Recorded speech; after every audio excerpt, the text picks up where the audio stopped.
राज्य सरकार ज्या प्रकारे अधिवेशन घेण्यापासून पळ काढते आहे त्या संदर्भातली चिंता आम्ही राज्यपालांकडे जाहीर केली। एकीकडे राज्यामध्ये हजारो लोकांच्या उपस्थितीत सरकारी पक्षाचं पदग्रहण होतं, सरकारी पक्षाचं कार्यालय उद्घाटन होतं, सरकारी पक्षाचे वाढदिवस साजरे होतात आणि कोरोनाचं कारण सांगून अधिवेशन मात्र केवळ 2 दिवसाचं घेतलं जातं। एवढंच नाही तर एकीकडे अधिवेशन 2 दिवसाचं आणि राज्यामध्ये मात्र जिल्हा परिषद पंचायत समितीच्या निवडणुका जाहीर होतात। त्या निवडणुकांना कुठलाही डेल्टा नाही आणि कुठलाही व्हायरस नाही। ही जी काही अवस्था आहे, एक प्रकारे राज्य सरकार पूर्णपणे या विधानसभेच्या अधिवेशनापासून पळ काढते। हे स्पष्ट दिसतं आहे की ज्या प्रकारे या सरकारमध्ये घोटाळे बाहेर निघत आहेत, ज्या प्रकारचं करप्शन बाहेर निघत आहे, ज्या प्रकारची महाराष्ट्रातली स्थिती आहे, शेतकरी असेल, शेतमजूर असेल, सामान्य माणूस असेल, ओबीसी असेल, मराठा समाजाचा असेल, विद्यार्थी असेल, महिला असतील, सगळ्यांचा आक्रोश हा वेगवेगळ्या प्रकारे आपल्याला पाहायला मिळतो आहे। आणि अशा परिस्थितीमध्ये हे अधिवेशन न घेणं हे अतिशय चुकीचं आहे, हे पळपुटं धोरण आहे आणि म्हणून हे अधिवेशन त्यांना घ्यायला लावावं अशी विनंती आम्ही केली आहे। दुसरी विनंती आम्ही माननीय राज्यपाल महोदयांनाही केली आहे की संविधानाने जे नियम तयार केले आहेत त्या नियमाच्या अनुसार अध्यक्षाचं पद रिक्त झाल्यानंतर तात्काळ ते पद भरावं लागतं, ते रिकामं ठेवता येत नाही। त्याच्या प्रोसेसनुसार माननीय राज्यपालांनी जवळजवळ 3-4 महिने आधी सरकारला पत्र पाठवलेलं आहे, विधानमंडळाला पत्र पाठवलं आहे आणि नियमानुसार राज्यपालांनी पत्र पाठवल्यावर हे अधिवेशन आपल्याला जे काही इलेक्शन आहे, अध्यक्षाची निवडणूक आहे ती घ्यावी लागते। मात्र अधिवेशनावर अधिवेशनं चालले आहेत, हे सरकार विधानसभेच्या अध्यक्षाची निवडणूक घेत नाही। आम्ही माननीय राज्यपालांच्या निदर्शनास आणून दिलं की संवैधानिक कृती न पाळणं, संवैधानिक नियमाची पायमल्ली करणं एक प्रकारे कॉन्स्टिट्यूशनल मेकॅनिझमचं ब्रेकडाऊन आहे आणि कॉन्स्टिट्यूशनल मेकॅनिझमचं ब्रेकडाऊन हे अतिशय चुकीचं आहे, हे कुठल्याही परिस्थितीत मान्य होऊ शकत नाही। आणि म्हणून आम्ही त्यांना एवढीच विनंती केली आहे की आपण माननीय राष्ट्रपतींच्या निदर्शनास आणून द्या की महाराष्ट्राच्या विधिमंडळामध्ये आणि महाराष्ट्र सरकारमध्ये संविधानाने त्यांच्यावर टाकलेली जी जबाबदारी आहे त्या जबाबदारीचं पालन ते करत नाही आहेत, हे किमान त्यांच्या निदर्शनास आपण आणून द्यावं अशा प्रकारची मागणी आम्ही त्या ठिकाणी केली आहे। तिसरी मागणी आम्ही जी केलेली आहे ती अशी आहे की ओबीसीचं आरक्षण या सरकारच्या नाकर्तेपणामुळे 15 महिने वेळ काढू धोरण केल्यामुळे केवळ मागासवर्ग आयोग तयार करायचा होता, पण तो तयार न केल्यामुळे सर्वोच्च न्यायालयाने रद्दबातल केलं आणि 40-50 वर्षात पहिल्यांदा ओबीसींना राज्यामध्ये कुठलंही राजकीय आरक्षण या सरकारने ठेवलेलं नाही। आणि म्हणून आम्ही त्या संदर्भात ही मागणी केली होती की जोपर्यंत राजकीय आरक्षण बहाल होत नाही तोपर्यंत निवडणुका घेऊ नका। सरकारने तशी घोषणा केली होती। वडेट्टीवारजी मंत्री यांनी सांगितलं, मी आत्ताच भेटून आलो, मुख्यमंत्र्यांनी मान्य केलं आहे आणि कुठली निवडणूक होणार नाही। आणि त्याच्या दुसऱ्याच दिवशी जिल्हा परिषद पंचायत समितीच्या निवडणुका घोषित झालेल्या आहेत। म्हणजे आता पहिल्या टप्प्यात 5 जिल्हा परिषदा आणि त्याच्या अंतर्गत सगळ्या पंचायत समित्या याच्यामध्ये एकही ओबीसी करता राखीव जागा राहणार नाही। आणि आम्ही अतिशय स्पष्टपणे हे सांगितलेलं आहे, माननीय गव्हर्नर साहेबांनाही विनंती केली आहे, तात्काळ या निवडणुका पुढे करा।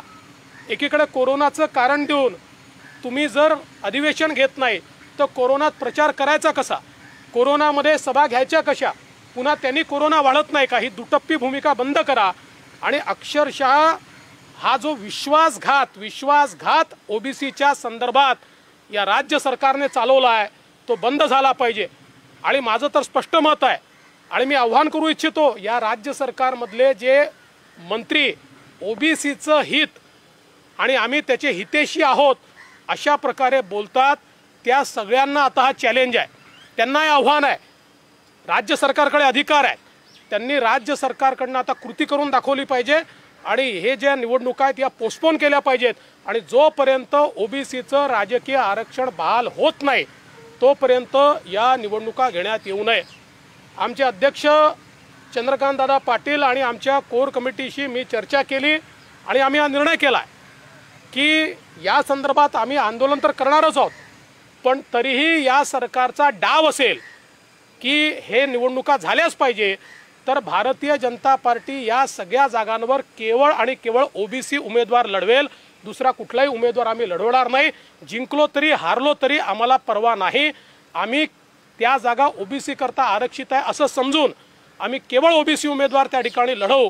पण ही ओबीसीच्या आरक्षणाची लढाई आता जोपर्यंत ओबीसींना राजकीय आरक्षण मिळत नाही तोपर्यंत भारतीय जनता पक्ष शांत बसणार नाही. 26 तारखेला आम्ही त्या ठिकाणी चक्का जाम आंदोलन केलं आहे आणि त्याच्यानंतर सातत्याने उग्र आंदोलन भारतीय जनता पार्टी करत राहील. एकीकडे अधिवेशन लावून पळ काढला जातो, दुसरीकडे अध्यक्षपदाची निवडणूक होत नाही. विस्कळीत असलेला सत्ताधारी पक्ष आणि मजबूत असलेला विरोधी पक्ष याच्यामुळे ही भूमिका होते असं वाटतं तुम्हाला? 100% आज विरोधी पक्ष ज्या प्रकारे एखादा विषय लावून धरतोय, ज्या प्रकारे सत्तारूढ पक्षाला एक्सपोज करतोय आणि त्याचवेळी सत्तारूढ पक्षाला भीती आहे, कारण त्यांचे आमदार जे आहेत हे सरकारवर नाराज आहेत. मंत्री मस्त आणि आमदार पस्त अशा प्रकारची अवस्था या महाविकास आघाडी सरकारमध्ये पाहायला मिळते. त्यामुळे त्यांना भीती वाटते की कदाचित हा आपल्या आमदारांचा संताप अध्यक्षाच्या निवडणुकीत व्यक्त झाला तर आपली काय अवस्था होईल, या भीतीमुळे ते अध्यक्षाची निवडणूक घेत नाही. तुम्ही आता राज्यपालांना विनंती केली आहे. हजारोंची गर्दी बघायला मिळते, कोणतीही कारवाई होत नाही. मात्र तेच नेते राज्याला संबोधित करत असताना सोशल डिस्टन्स पाळण्याचा नियम शिकवतात, मात्र शेतकऱ्यांच्या प्रश्नावरती अधिवेशन घेत नाही. असं आहे की आज आपण बघितलं असेल तर शेतकऱ्यांची अवस्था अत्यंत वाईट आहे. विम्याचे पैसे मिळालेले नाही, दुधाचे भाव ऑल टाईम खाली आहेत. 15 रुपयाला आणि 16 रुपयाला दूध विकावं लागतं आहे. आमच्या काळामध्ये 750 कोटी रुपये आम्ही त्या ठिकाणी शेतकऱ्यांना देऊन दुधाचा भाव 25 रुपयावर स्थिर केला. पण आता मात्र सरकार त्याच्याकडे पाहायला तयार नाही आहे. एकीकडे धान उत्पादक शेतकऱ्याला मदत मिळत नाही आहे, दुसरीकडे केळी उत्पादक शेतकऱ्याची अवस्था वाईट आहे, कोकणातल्या आंबा उत्पादक शेतकऱ्याची अवस्था वाईट आहे. आज शेतकऱ्यांचे विजेचे कनेक्शन कापले जातात, जे 5 वर्षात हे पाप आम्ही कधी केलं नाही, ते पाप या ठिकाणी या सरकारच्या माध्यमातून होतो आहे. पण हे सगळे विषय आम्ही विधानमंडळात मांडू या भीतीनं हे सरकार अधिवेशन घेत नाही. सगळ्यात तर महत्त्वाचं असं आहे की ओबीसी समाजाच्या नेत्यांनी आणि मराठा समाजाच्या नेत्यांनी मागणी केली होती की त्यांच्या आरक्षणावर 2 दिवसाचं अधिवेशन घेतलं जावं. त्याला मात्र अक्षरशः त्यांच्या तोंडाला पानं पुसण्याचं काम आम्ही तुम्हाला या ठिकाणी मानतही नाही आणि तुमची दखल देखील घेत नाही हे दाखवण्याचं काम या ठिकाणी सरकारने केलं. सर, महाविकास आघाडीमध्ये सातत्याने विसंवाद आढळून येतो आणि जितेंद्र आव्हाडांचं जर आपण काल बघितलं त्यांची नाराजी दिसून आली. नाणारवर जे आहे ते विसंवाद दोन्ही पक्षामध्ये आढळून येतो. सर, एकूण काय सांगाल तिन्ही पक्षांमध्ये? स्वतः पवारांनी त्याचं उद्घाटन केलं होतं, जागा दिल्यानंतर परत माघारी यावं लागतंय, स्थगित द्यावं लागतं आणि मुख्यमंत्र्यांनी स्टे दिलाय. असं आहे की या संदर्भात मला याची कल्पना नाही की मंत्र्यांनी या संदर्भात मुख्यमंत्र्यांची परवानगी घेतली होती की नाही. खरं म्हणजे अशा प्रकारची स्थगिती ही नसती आली तर अधिक चांगलं झालं असतं. पण या राज्य सरकारमध्ये कुरघोडीचं राजकारण आहे. प्रत्येक पक्ष आपल्या पक्षापुरतं विचार करतो, आपल्या नेत्यांपुरतं विचार करतो आहे, जनतेचा विचार कोणीच करत नाही आहे. आणि म्हणून मी पहिल्या दिवशीपासून सांगतो, अंतर्विरोधानं भरलेलं सरकार हे फार काळ चालत नसतं. यांचा अंतर्विरोध हा पूर्णपणे दिसतो आहे. आज केवळ सत्तेच्या गुळाला चिपकलेले मुळे अशा प्रकारची अवस्था आपल्याला महाराष्ट्रात दिसते आहे. परंतु हा सत्तेचा गुळ किती दिवस पुरेल हे मला माहिती नाही. आम्ही मात्र सक्षम विरोधी पक्ष आहोत. आम्ही जनतेच्या आशा आकांक्षा आणि अपेक्षा मांडतच राहू. वडेट्टीवार स्वतः म्हणाले होते जिथपर्यंत हा मुद्दा निकाली लागत नाही निवडणुका होणार नाही. एकीकडे असं असताना सुद्धा संभ्रमाची अवस्था कशी काय? नाही, संभ्रम काय, आता संभ्रमाची अवस्थाच नाही आहे. वडेट्टीवार ज्या दिवशी बोलतात त्याच्या दुसऱ्याच दिवशी निवडणुका लागलेल्या आहेत. या सरकारमध्ये संभ्रम वगैरे म्हणजे यांना काय, कोणाचा पायपोस कोणाच्या पायात नाही, कोणाला प्रश्न माहिती आहेत का माहीत नाही. म्हणजे आता ओबीसी समाजाला इतकं खोटं सांगितलं जातं. मी वारंवार सर्वोच्च न्यायालयाचा निकाल वाचून दाखवला के कृष्णमूर्तीचा, की ज्यामध्ये स्पष्टपणे सांगितलेलं आहे इम्पेरिकल डाटा. पण हे सांगतात आम्ही केंद्र सरकारला डाटा मागितला आहे. केंद्र सरकारचा डाटाची आवश्यकताच नाही. आणि केंद्र सरकारचा जो डेटा आहे त्याही संदर्भात सांगतो, 2011 साली UPAच्या सरकारमध्ये झालेली सामाजिक आर्थिक पाहणी ही जी होती, याच्यामध्ये UPAच्याच सरकारने 2013 साली हा निर्णय घेतला की यातली सामाजिक पाहणी ह्या मी फ्रीज करतोय, कारण त्याच्यामध्ये चुका आहेत आणि आर्थिक पाहणी देतोय. त्यानुसार आर्थिक पाहणी ही पूर्णपणे नावांसहित गावांसहित राज्य सरकारकडे आहे. त्याचाही उपयोग राज्य सरकार एम्पेरिकल डाटा म्हणून करू शकते. आम्ही त्यावेळेस सर्वोच्च न्यायालयात ते सांगितलं होतं आणि सर्वोच्च न्यायालयाने ते मान्य देखील केलं होतं. त्यामुळे दिशाभूल करायची, विसंवाद या ठिकाणी करायचा आणि ओबीसींना अक्षरशः या ठिकाणी मूर्ख बनवण्याचं काम हे सरकार करत आहे. पण या राज्यातला ओबीसी हे सहन करणार नाही. त्यांना हे समजतं आहे यांचं काय चाललं आहे आणि हा उद्रेक राज्य सरकारला महाग पडेल.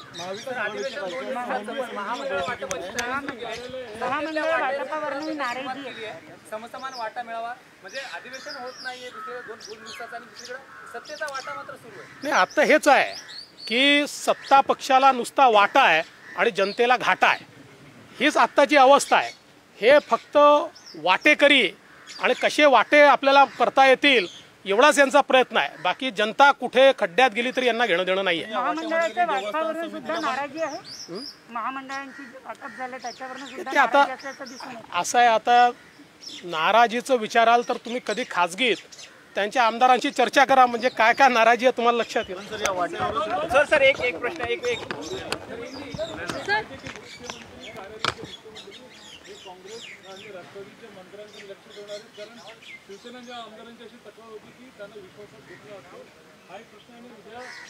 प्रदेश कार्यकारिणीची बैठक आहे. उद्याची प्रदेश कार्यकारिणीची जी बैठक आहे त्याच्यामध्ये आम्ही जी काही आमची पुढची दिशा आहे ती दिशा ठरवणार आहोत आणि आमचे अध्यक्ष चंद्रकांतदादा पाटील यांच्या नेतृत्वामध्ये येत्या काळातली आमची आंदोलनं आणि संघटनात्मक बांधणी या दोन्ही गोष्टींची चर्चा ही उद्याच्या आमच्या बैठकीत होईल. हिंदीमध्ये थोडक्यात नाही, मुख्यमंत्री कार्यालय लक्ष ठेवणार असेल तर फारच चांगलं आहे. त्यांनी लक्ष ठेवलंच पाहिजे, कारण एकेका खात्यामध्ये काय काय होत आहे हे त्यांनी लक्ष ठेवलं नाही तर आम्हाला विधानसभेत मांडावं लागतं, आम्हाला ते जनतेसमोर आणावं लागतं. त्यामुळे ते आम्हाला जनतेसमोर आणण्याच्या ऐवजी मुख्यमंत्री कार्यालयानेच जर त्याच्यावर अंकुश ठेवला तर ते अधिक चांगलं असेल. खरंच जर ते करणार असतील तर मी त्याचं स्वागत करेन. सर, एक वेगळा प्रश्न आहे. आज माननीय राज्यपाल जी से हमने भेंट की और उनको हमने निवेदन दिया है. महाराष्ट्र की सरकार विधानसभा का सत्र आयोजित करने से भाग रही है. जिस प्रकार के से सरकार के घपले घोटाले बाहर आ रहे हैं, इससे चिंतित सरकार विधानसभा में चर्चा ही नहीं करना चाहती. मात्र 2 दिन का अधिवेशन उन्होंने आयोजित किया है. महाराष्ट्र के भिन्न भिन्न प्रश्नों के ऊपर सरकार कोई भी चिंतन नहीं करना चाहती, कोई निर्णय नहीं करना चाहती. इसलिए हमने राज्यपाल जी को निवेदन देकर कहा है कि सरकार को वो कहे कि अधिवेशन अपनी पूरी अवधि तक हो. साथ में हमने ये भी निवेदन किया है कि महाराष्ट्र में विधानसभा के अध्यक्ष का पद ये कई महीनों से खाली है. नियम के अनुसार राज्यपाल जी ने पत्र दिया, उसके बावजूद उसको बाजू में रखकर कारोबार चल रहा है. ये संविधान के विरोध में कार्यक्रम, ये सारा कार्यक्रम चल रहा है. संविधान ने जो सरकार के ऊपर और विधानसभा के ऊपर जिम्मेवारी दी है, उस जिम्मेदारी को एक प्रकार से पूरे तरीके से धता बताकर और इस प्रकार का कार्य ये इनकी ओर से चल रहा है. और इसलिए हमने राज्यपाल जी को निवेदन किया है कि आप एक रिपोर्ट राष्ट्रपति जी को भेजें कि यहाँ पर जो संवैधानिक जो प्रक्रिया है उसको पालन उसका नहीं किया जा रहा, संवैधानिक प्रक्रिया यहाँ चरमरा रही है, इस प्रकार की मांग हमने की है। तीसरी मांग हमने ये भी की है कि ओबीसी का जो आरक्षण है वो महाराष्ट्र सरकार के कारण वो आरक्षण खत्म हुआ है और अब सरकार ने तुरंत चुनाव लगाए हैं। जब तक ओबीसी का आरक्षण बहाल नहीं होता तब तक महाराष्ट्र में चुनाव न हो, ये मांग हमने की है।